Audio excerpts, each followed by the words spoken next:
Well, welcome back to the Pastor's Podcast. Pastor Scott here with a few special guests today. We've got Joon Kang here. Yo. And before we move on, June, Allison just got back from the Uganda trip, maybe like a week ago, which means you had been at home with the two kids for the better part of 2 weeks. Single dad and single working dad. That's right. Single working dad. Because your employer is a slave driver. Yeah.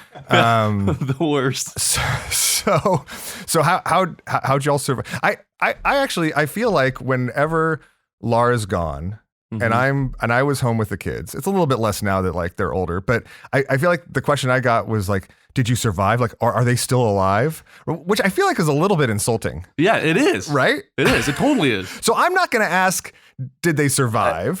I'm just going to ask, how was it? How was your time? It was fine. I pretty much, when it hit 8:30, I left the house. I'd like pack up the kids in the car and I'd leave. Oh, I thought you just like left the kids. Yeah, leave them in the room.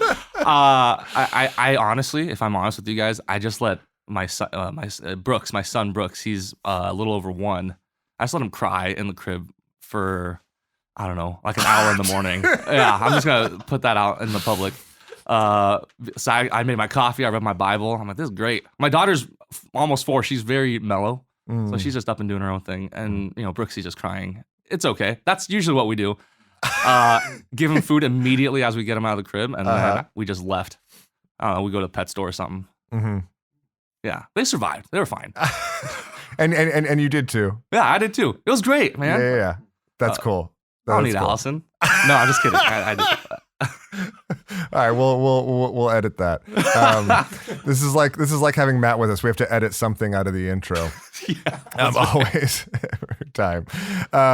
Well, so June's with us, and I think most of you listening probably know that June's role at the church is one of his main roles is the director of college ministry, and for the last year has been just spending more intentional time in developing the care, the discipleship of college students that are a part of Cornerstone. And as a part of that, we've got a couple of students with us, Josh Mahaney, hey, and Emma Brown. Hi. Thanks so much for being with us this morning, you guys. It's their first thanks for time. having us. Yeah. First time on the podcast. Actually, Definitely. I mean, true confessions. This will be the first podcast they've ever listened to, let alone been on. Yeah. Not Yes. podcast period, but one of our podcasts. Yes. So they're like, you have a podcast? That's great. We're super glad you guys are here. And what our goal for today and just for this episode was just to provide a little bit of a window into the way the Lord's been working in your guys' lives. And I think there's a lot of people that are a part of our church who have obviously, in one sense, noticed that there's lots of college students and that there have been a growth in college students over the last year. You can't not notice it. A lot of people, I think, have access into some of those stories. They've invited college students into their homes. There's a lot of different relationships in a lot of different ways, but there's also, I think, a number of people that haven't gotten a glimpse into like what's the Lord doing? How's he working? And I thought this was a cool way to just share a little bit about how God has been working, particularly in your lives and in this unique stage of life. And so maybe we just start by asking each of you to introduce yourselves, maybe how long you've been at Cornerstone and what brought you to Cornerstone in the first place. Yeah. Go ahead, Emma. Okay. I think it's been almost 7 months for me. Okay. Started coming beginning of the quarter, beginning of fall quarter, and started coming. I was a member at GCC, where John MacArthur teaches for 2 years, and then circumstances changed, and my good buddy Joy Abdemalak, who had been inviting me for probably a year at that point, finally convinced me to come and check it out, and then started coming regularly in the fall, and I've loved it. It's been great. Yeah, and Josh and I are both third years. Awesome. Your third year. What are you studying? I'm a Latin major. Latin. Yes. Latin. Awesome. Yes. Like the only one, right? No, there's one more now. Two at UCLA. Two. Wait, at the entire school? Yeah. I thought you meant like as a part of Cornerstone. No, No. there's No. two Latin There are two. majors Yeah. Yeah. One of them just switched over. So Hey, we're growing. We there it doubled in is. size. Fastest growing major at UCLA. truly. Doubled. That's awesome. And I mean, partially in encouragement to people that, if you're inviting people to church, keep inviting, maybe it takes a year, or longer, but, okay. Before we move on, I have a question because, my older kids are both, one's in college, one's a freshman in college, one's in high school. And, they both wanted to take Latin, when they entered high school. And I told them no. Okay. And I told them that Really? I said, you live in Southern California. You need to take Spanish. It's a fair argument. Right. I see. Like this, they both still hold that I made the wrong decision, and that for my younger two kids that I need to right this wrong and allow my younger two kids to study Latin. It's one of the parenting mistakes they've held against me. So you would advocate that I should let my two younger kids study Latin? Greek, No.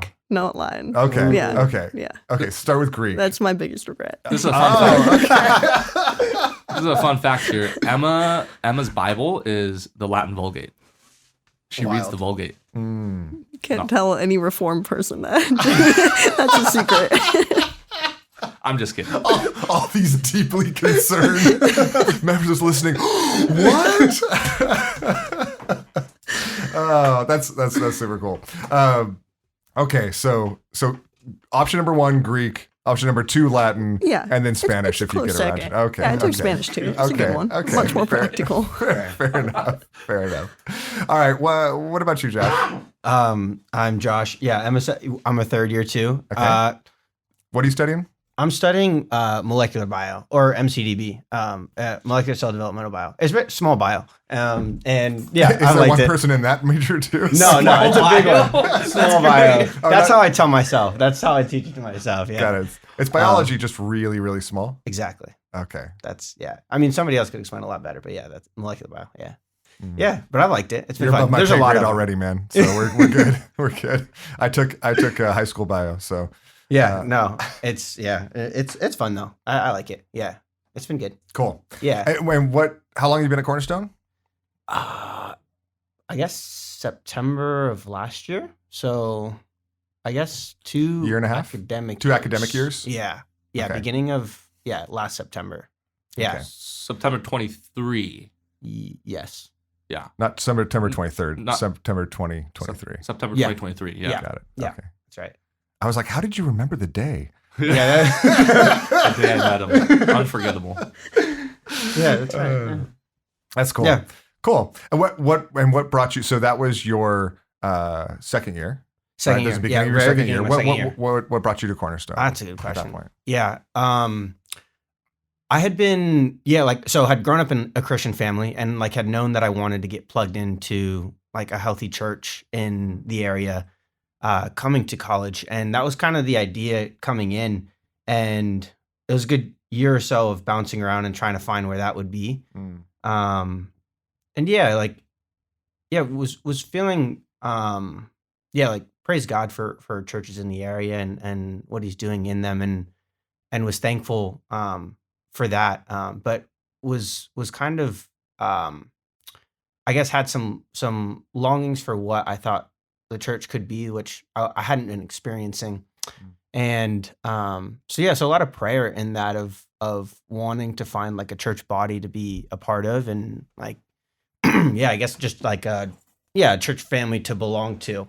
So I'd been praying a lot about that and had ended up spending a summer at like a church plant and away in like a Native American reservation. Mhm. And the experience of what church was like there and that kind of environment of it very much being a family and very much being like a body where each member is very much a part of the body, was like, okay, I'm not satisfied to settle for less than that. Settle for less than what I think like maybe this biblical picture of the church could or should be. So then that was during that summer. So I came back my second year and was like, man, like I'm praying and, believe the Lord can provide that. So like looking for that. So yeah, beginning in the second year, and my parents had gone to First Baptist of West LA when I was born. They lived in the area. Oh, no way. Yeah. So they were there, and so I was like, man, maybe I need to just check out where my parents went. Like, it was a solid church then. Maybe it's a solid church, like who knows? Yeah. So like looked up First Baptist West LA, was trying to find it, couldn't find it, but Cornerstone West LA kept popping up. I was like, what is it? Like, this is not what I looked up. Like, but ended up, finding it. I think maybe it was somewhere on the website that it had like formally. So anyway, so came on a Sunday with joy that first Sunday at the beginning of our second year, and then never left. And been here since. Yeah. Awesome. Yeah. And yeah, like had those longings, satisfied for what the church. There's a picture of Josh and Sarah Gonzalez in like the preschool or toddler room. No way. Back. What? Yeah. No. Yeah, seriously. Yeah, it's wild. That's crazy. Yeah, Becky Gonzalez and your mom Yeah, are like still homies. Like they're Yeah. still tight. 100%. Like the Becky actually yeah. calls Josh's mom her homie. Oh, yeah. End quote. Yeah. Yeah, the Orsos and the Gonzalezes were, I think they would have to correct. I think they were in like a Bible study together, Yeah, and they used to get lunch after every Sunday when Oh my gosh. like Sarah and I were babies and stuff. So crazy full circle moment and like Lord's generational faithfulness, and this That's is so cool. Yeah, That's so cool. I mean, and underscores that like that reality of the church body as a family. Yeah. Right. Like not just as an institution, as somewhere you go, but like where a place where you're known, where you're being utilized for the good of the church, and where the church is investing in you. That's really sweet. Yeah. That's really sweet. Okay, so are each of you part of campus ministries as well? And if so, for people that are unfamiliar with that, like what does that look like? What does that look like practically? And how does your engagement in a campus ministry relate to life in the church? That's the question, right, Josh or Joon? Yeah, that's a great question. Yeah, I think it really varies depending on the campus ministry. I was part of Grace on Campus for those first 2 years, and my experience there is definitely different from RUF. I think the campus ministries at UCLA do a good job of appealing to different groups of people who are at different points in their walk with the Lord, and who think of the church differently. And Josh and I are both in RUF. Mm-hmm. So what's RUF? Oh, sorry, Reformed University Fellowship. Reformed University Fellowship. Okay. Yeah. Yeah, and that's where most of the college students who are here at Cornerstone go. Mm-hmm. Yeah, and Josh and I are on Ride's team with a couple other people. And I think for the last year that I've been a part of it, it has been super sweet to just get to do life with people who are very different from each other. Like some of the people we bring on Sunday have never been to church before. Some of them went before college and then stopped going, and then randomly one week decided that they wanted to go again. Some people who have been going consistently, and they just were looking for a new home church. So I think all of that is just super cool to get to watch and be a part of. And just practically throughout the week, we have Bible studies that meet on Monday. We have like a men's and a women's, and I think it's probably like 30 to 40 students. Yeah, pack like 35 guys, so apartment, Yeah, we pack people into apartments, which is super cool. And then those are led by RUF staff. And then Thursdays we have large group. We all get to worship and hear a short sermon, and then fellowship before and after. Yeah. That's cool. Yeah, I think like one thing helpful is like a lot of at least at UCLA, that's been our experience. Like I think it's true for pretty much all of the on-campus fellowships, or at least the ones that like a lot of our friends are involved in, or we know people in, is they all see themselves like not as the church, but as like a parachurch or adjacent to the church like organization, where they don't intend to be a replacement for the church, but to come alongside and point people to the church, maybe after college and during. Yeah. So that's been really cool in the sense of, like we've never felt like it's a fellowship or church thing. It's always been like a both and. Yeah. So yeah, that's but cool. but like Emma said, yeah, been in RUF for like my time at UCLA, and that's been super sweet. And yeah, I think it's a cool thing where it's like the mission of at least RUF, and I think for a lot of the fellowships is, to bring together believers that are on campus and to help equip them for ministry and just for discipleship and following Christ. And like, I think we've experienced a lot of the fruit of that, and that's been really a huge blessing in my life for sure. And like definitely like a huge source of community has come through that, through the on-campus fellowships. So that's really cool. Actually, I'd love for you guys to maybe expand on that a little bit. I mean, obviously, I think you both, RUF has been a big part of your story. On like what about RUF in particular have you been particularly thankful for? I think for me, GOC is definitely, I love GOC. I had a great time there. Like learned a lot that I didn't know coming into college. I think one thing that's different about RUF that I like is that it is a polychurch organization. And so there's just, like what I said before, there's a lot of variation. And it makes it easy in a lot of ways to just be super honest and say like, hey, this is something that I'm actually really struggling with. And there are lots of people around you who are either struggling with the same thing, they just went through it. It's just very open and honest. And I feel like that makes it a lot easier to just do life together when you're willing to admit that you don't have it all together. That's something cool. I've found really valuable. That's Totally. really cool. Yeah, and yeah, like Emma said, like the staff of RUF is really, really good. Like they're super faithful and like super close relationships with all of them. And that's been a real blessing. I think also something really cool that has been maybe especially in like the past couple of years is there's been like a lot of people, like totally new to the faith and like totally unfamiliar with church or what that means, that have come to RUF and are exposed to Christ through it. And I think that's one thing that like super thankful about like RUF specifically, like confident when bringing anybody the gospel will be preached and like they will see a glimpse of Christ. And it's super easy because it's super low bar of entry.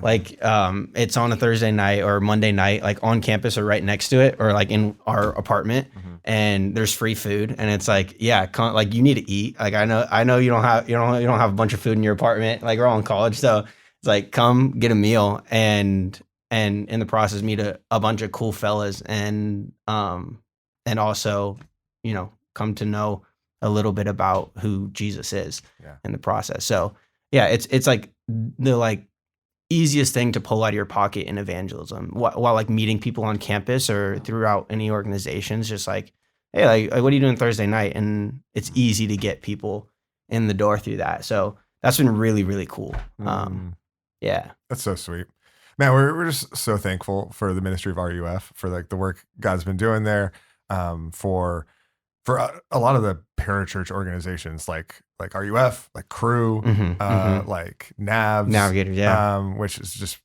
just getting reestablished at UCLA, which is super exciting with the masses. And but so Joon, I'd love to ask you, just because I think in this context it's helpful for us as a church and for people to just to understand kind of the philosophy of ministry behind this. Why, as Cornerstone, are we so excited about these parachurch ministries and not starting an on-campus ministry of our own? Because I don't have the time to do it. I'm just kidding. I think that there's something to what Emma and Josh were saying. There's something really unique and powerful about college. It's 4 years that you just never. It's 4 years of your life that you'll never have a 4 years of your life that's quite like that. And so I always put it this way. I always pitch it this way to college students. Some of them have asked like, "Hey, I want to get more involved in church, but then I'm also involved in campus ministries. How do I kind of balance the two, or do I do one or the other?" And I kind of put it this way. So for whatever reason, Keith Orso always comes to mind. He's a lawyer. He's probably like the most powerful person I know. Orso is a lawyer. He would love to hear you. He's gonna love to hear you describe it that way. And his calling in his workplace and in his mission and even partially his community of people is called to be in that field. He's called to be a lawyer. It would be weird if I were to like go up to him, or if like the pastors were to go up to him. He's an elder now, but it'd be weird if we were to go up to him and be like, "Hey Keith, I know you're a lawyer and everything, but we need you to spend more and more of you need to pull away from you being a lawyer and actually have you more involved in the church. Like we want you to not be a lawyer and just be fully committed to the church." That'd be weird. It'd be like, well, you're called to be a lawyer. You have all this training to be a lawyer. You're a good witness as a lawyer to the gospel. Why would we want to go to you in your law offices and say, hey, you're not doing the right thing by being a lawyer, come to the church instead? I kind of see the same principle to college students. And that's why I think campus fellowships are so important, because it is college students are called to be college students. You're called to be students. You're called to be on campus, intentional with your friends, family, or your friends and your professors.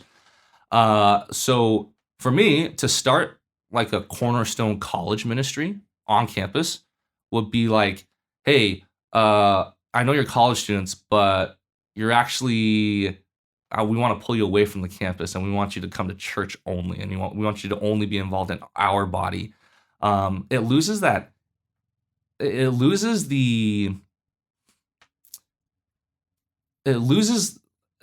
emphasis on the season that college students are in. You're in this hyper localized community of people who are really similar to you in life stage, diverse in other ways, but in life stage. And it's like your time to be uniquely missional and hospitable to them in the gospel. And that can really only be done on the campus. And we want you to do that.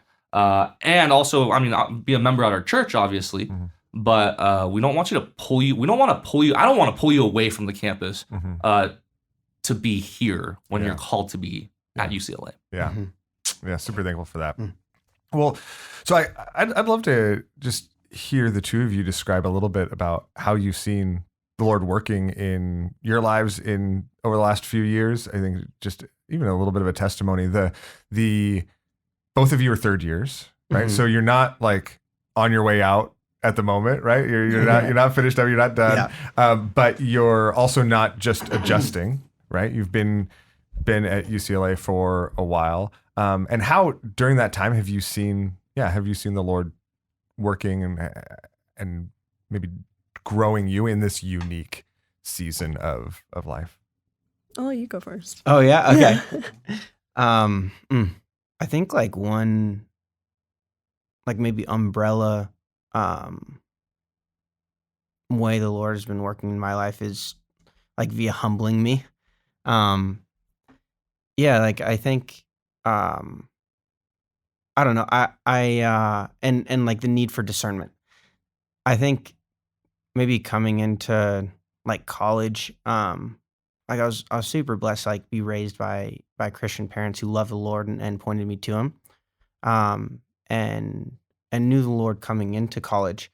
But I think I thought of kind of obedience and discipleship as kind of having just like a long, comprehensive list of conditional statements in life, where it's like, if this happens, do this. If this happens, do that. And that kind of being comprehensive to all areas of life, and kind of going through life through that of like, whatever happens, go through the list, and that list being like scripture in some way of like, scripture says this, okay, I'm gonna do that, I'm gonna be obedient. Like, you tell me what to do, like I'll want to do it, like, and I think in the last few years, like, encountered a lot of situations where it was like, I don't know what the right thing to do here is. Like, there's like situations where there's two really good things to decide between, or there's two things that both seem kind of suboptimal, and like, I don't know which out of these two I don't want to be doing, or what is like most pleasing to the Lord and how to honor him in it. So I think like encountering a lot of that, like kind of put me in the position of like, wait a minute, I don't know everything. I don't know, the perfect way to live life and you know, yeah, I guess make the right decision in every case. And I guess where like what scripture has to say about discernment, kind of like comes to mind of like, yeah, I guess like if I had a conditional list of everything I should do in every situation, I kind of erases a need for reliance upon the Lord and waiting upon the Lord to lead and guide. And yeah, so I think that's been a big thing for me of just a humbling of like, okay, like I don't know what I'm doing. I don't know what I should be doing. But I know who I'm looking to make those decisions and being humble in that, or being humbled in that, and looking to the Lord to guide and lead, and to be reliant upon him. And that, like, I think like how to make all decisions. I wish I had I don't have the answer, and maybe I'm not supposed to. But certainly like being surrounded by like people I trust and like family, that like know the Lord and who have been with him a lot longer than I have, that I can go to for guidance and to pray through things and work through scripture. So I don't know. So overall, that's kind of jumbled, but No, man, is that's super sweet. You're sporting your WWJD Yeah. bracelet, and it sounds like what you're saying is you've been realizing that the answer to that is more complicated, than it is simplistic, and it's simple, right? Like it's true. We like draw into him, but it doesn't. It's not simplistic, right? And it requires an actual relationship with him each step of the way, not just not just an answer key. Where you look up the answer and you figure it all out. So that's really cool. That's really super encouraging. How about you, Emma? How have you seen the Lord been working? Actually similar. I would say first 2 years were characterized by realizing that I actually know nothing. I think I remember saying that to my parents so many times the first year and a half of school. Like, I really thought I knew everything, and I know nothing. I really think there's nothing that I know. And I think the Lord has been kind to use that. I think just what Josh was saying, like I don't really know how to make a decision.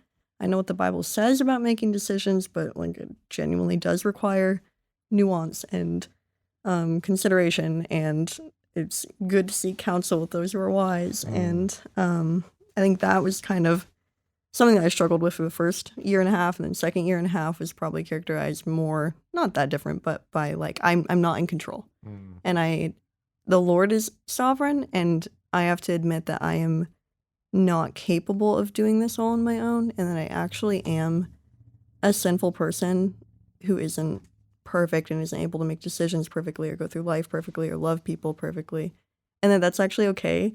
And it's better to know that and to understand that I am in need of a savior than to think that I am well and don't need a physician.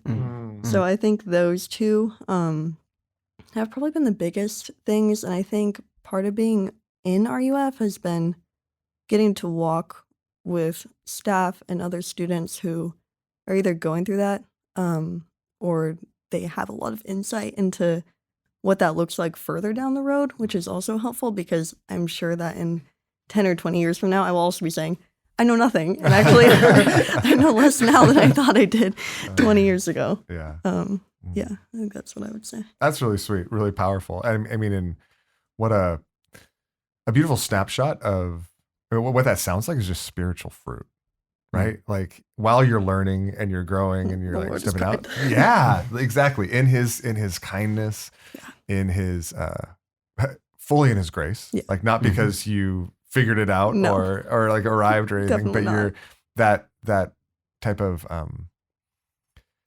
I think a lot of people experience a humbling and humility in college, right? Like in those years, things all of a sudden there's more questions than things seemed simpler before then, and the Lord uses that in some really profound ways to draw us close to him, to show us more of himself, to see ourselves more accurately, and to see him more accurately. And that's really beautiful. Yeah, one of my favorite questions to ask college students is, so what are you planning on doing?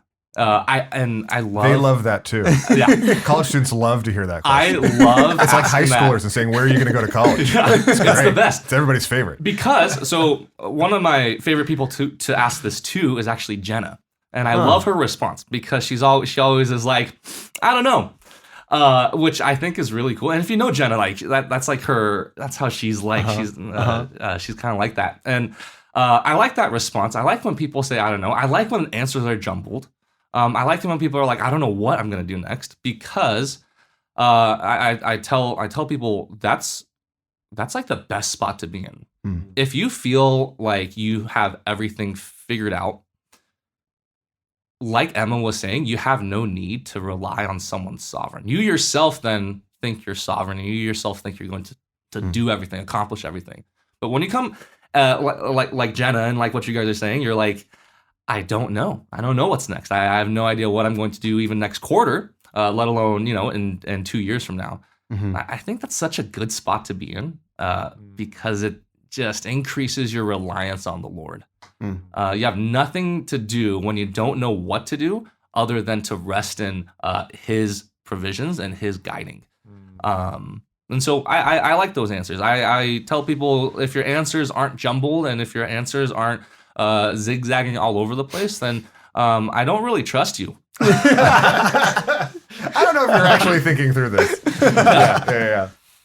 No, man, that's super encouraging. I mean, and I actually think that's more encouraging than you all realize for a lot of people in a lot of different areas of life, particularly college students. I mean, I think of how encouraging that'd be just for my own son as a first year, right? Who's like realizing some of those same things, like wait, like I don't know, and it can feel like, I think it can feel like for lots of college students that they're the only one who doesn't know, right? But to normalize that, and not only normalize it, but to see it as a part of God's good, caring process and journey for our lives is really, it's just really beautiful. So maybe kind of jumping off that, I'd love to get your thoughts, and it don't have to be like the ultimate things, but just kind of your initial thoughts on what you hope college students know about life in college, and maybe particularly about the local church. Like if you were sharing with friends, maybe even particularly underclassmen, about life in college and the reality of the local church, what are some of the things you would want to remind them of, to kind of put them on the front of their minds? Not that lots of college students listen to this podcast, but now that these two are on it, it's gonna, spread the word. That's right. No, but I would love for you to speak to some of those college students, particularly underclassmen now. Yeah, I think I would say two things. The first would be, I think, coming into college, at least for me, I was very set in believing that what I believed about the Bible, God, the theology that I had, that it was perfect and could never be amended, and I knew everything. And Oh yeah. Like John Piper fanatic. John Piper told me everything that I believed. And I think coming in, I would just stress the goodness and the richness of having a soft neck and being willing to learn and to admit when you are wrong. I think one thing that, especially even this year, that just has struck me is I tend to deal in extremes because it's easy. This is right. This is wrong. There is no middle ground. It's one or the other. And I think that is, one, not biblical, and two, actually really limits your quality of life. I think there's a lot of joy to be found in actually looking for the tension. It's very much like an Ian Tsai thing, but like looking for the tension between these two extremes, and that actually being much more biblical, much more enjoyable, but more difficult, and it requires a lot more thought. And so I think being willing to sit in that and be uncomfortable, I think that's really important. Yeah. So that's one. And then two, I think, would be the church is full of older people who know so much and who are so willing to talk to us. And I think that they're our greatest resource and underutilized largely, especially by us. Yeah, talk to old people. I think that's what I would say. Talk to old people in the church. Scott, old people. No, you guys are not old. I'm sorry. I qualify, man. Older. I've owned that. Oh man. Yeah, I couldn't agree more with that. I don't have too much to add on top of that. I totally agree. Yeah, I think like stressing more. Yeah, that second point of I think like a lot of the questions that we're encountering are like you mentioned before, encountered by like generations that repeatedly. Yeah. And I think like we don't have to reinvent the wheel. And like there's faithful people who have thought about this before us, and like that's our heritage. Like that's like what like like we're gifted as being a part of this body. And yeah, I guess like submitting yourself to the wisdom of like this great cloud of witnesses, like these people who have lived like faithful lives for decades, longer than we've been alive. And yeah, going to them for wisdom and for counsel, to be with them, it, like that in experience has been like some of the sweetest stuff in life. So yeah, like encouraging them to seek that out.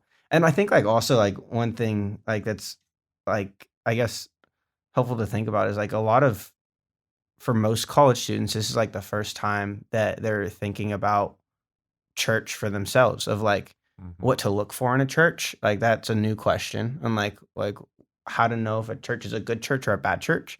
Like that's like never done that before. So I think like thinking about what is it that scripture says and that you can, discern from it that makes a church a good one, like a healthy one to be a part of. And encourage them to think deeply about that. I think sometimes that is, I think it's sometimes easy to follow crowds of like, oh, my friends go here and like it's easy and so I'll go there. And I guess thinking, taking some reflection on, all right, like what do I believe is a good place to be? So thinking through questions like that, I think is a good idea for college students, and and taking advantage of being a part of a body. Yeah, that's great. Okay, so you talked about the importance of those relationships, right? Those kind of cross-generational relationships and the richness that comes from that. I'd love for you guys to get the opportunity to speak to those in our church, in the Cornerstone Church family, that aren't college students, about being in college, or about what you would hope that they either knew or maybe remembered about that time.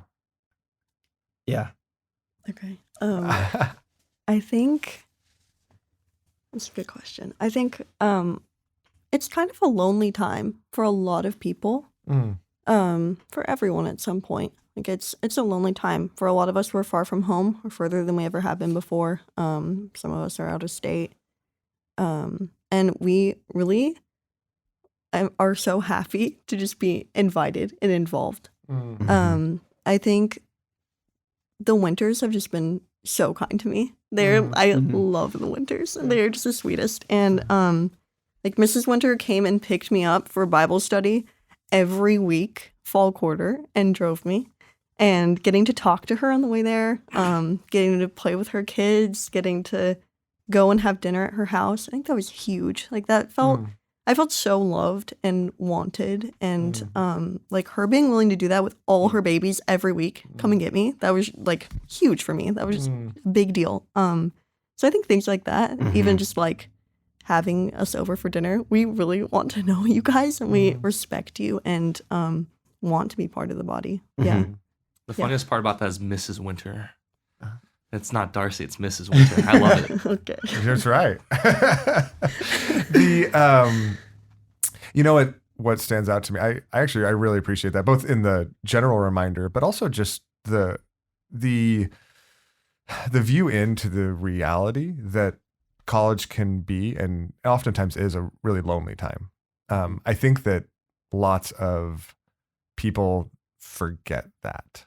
I think it's easy to get out of college and be kind of in the workforce and feel like maybe wrestling with your own loneliness. And then on a Sunday morning, you see like a big group of college students and you're like, oh man, that's so sweet. Like, I wish I had that. Like that's like the height of community. Mm-hmm. Where in the quiet moments, oftentimes it's actually not. And sometimes even that appearance of community makes things lonelier, right? Yeah, Makes I think it, that's true. it is even more isolating. And I think that's a really insightful and helpful thing to remember. And it reminds us that kind of maybe first impressions or first assumptions oftentimes lead us astray. I really appreciate that. Also doesn't need to be anything crazy. Like, you can just talk to us. Yeah. Yeah. Yeah. We would love to talk to you. Ian came with me to Trader Joe's the other day. I didn't even talk to him. He just followed me along. He was like, I really wanted to talk to Joon, but Talk to Brooks. we had to get JoJo's, so that was awesome. What do you think, Josh?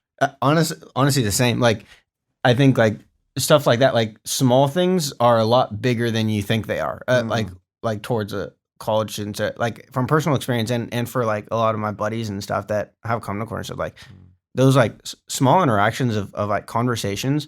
Like I can think of like times like meeting with like some of the members of Cornerstone, like for coffee, and those are like big moments in my head. Like those are like significant like occasions that I remember. Like those were really meaningful experiences, and then we were just getting coffee. Like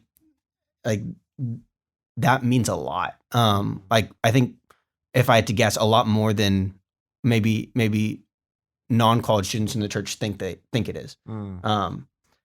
So like I would like hope that isn't downplayed in the mind of anybody in the church not in college, of like that.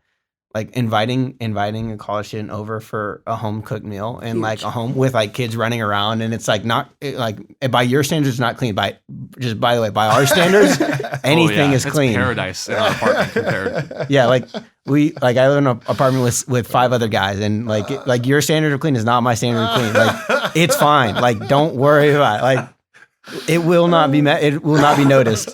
Like a home cooked meal is a significant thing. I guess not just dinner. It's like an extremely welcoming experience. And like that's cool. Not just like going to Trader Joe's is like oh, I'm just shopping. Maybe like from like that the other perspective of seeing it just as, you know, something small, but it's not from a college student's perspective. That's so cool. And it makes me think for those of you guys who see on a Sunday morning the gaggle, right? It's like the college students seem to be bursting out the seams of bursting out the doors of the church.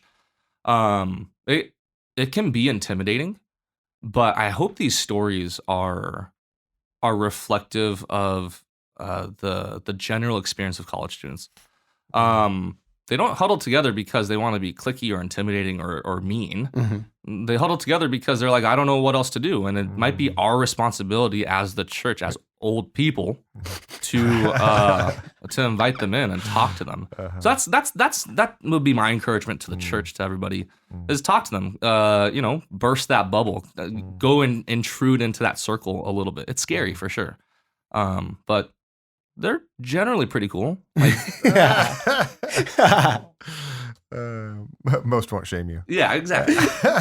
I think like also, if I can throw in one other note, I think like I've like especially like heard from friends of similar experience of like sometimes the bandwidth of like a lot of the college students that come to Cornerstone is more limited than they wish it was in terms of like setting up things in advance and and making time for things that they would love to do. I think like maybe I don't know. I haven't been beyond this season of life, so I don't. Other people could speak better than I could, but there's a lot of different things pulling time, and 100 different clubs or organizations that want you to be there.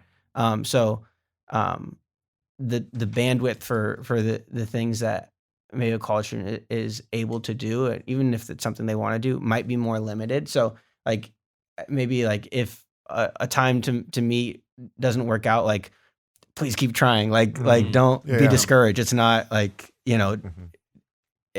like that. And don't be afraid to be spontaneous. Maybe 100%. Like that might even be easier, right? Than like scheduling something 3 weeks out and hoping that it. Yeah, that it that's the holds majority of how I hang out with you guys. Yeah, it's like very spontaneous. Yeah. Yeah. Actually, that might even be a helpful note for those of us that plan our weeks out months in advance. That's good. I mean, that requires space, right? It requires margin. It requires that type of intentionality that that facilitates being part of the body, right? That lives in a way where margin exists to actually be a part of the body, and I think that goes all sorts of different directions. But well, thank you guys so much for taking the time. Thanks for sharing a little bit of your experience, for giving us just a glimpse into ways the Lord's been working. It's super, super encouraging. Really appreciate your honesty too about both the blessings and the challenges. I think it reminds all of us of that really, you talked about it earlier, Joon, that a really unique season that college is, and because of the uniqueness, the really unique and powerful ways the Lord works and is working in it. So thankful for you guys to be here. So thanks, Joon, for the work you're doing and for joining us and for just helping us be increasingly hospitable as a family. And thank you guys for making my job easy. It was great. I don't know about that, but thanks for having us. Yeah, absolutely. Being here. My pleasure. And thank you all for listening. Thanks for being a part of this family, this body with us. It really is such a joy. And hopefully this opens a door and a window, maybe even into some new conversations, new relationships, and with some of the people around here. So thanks for being a part of this journey with us. We love you, and we'll see you on Sunday.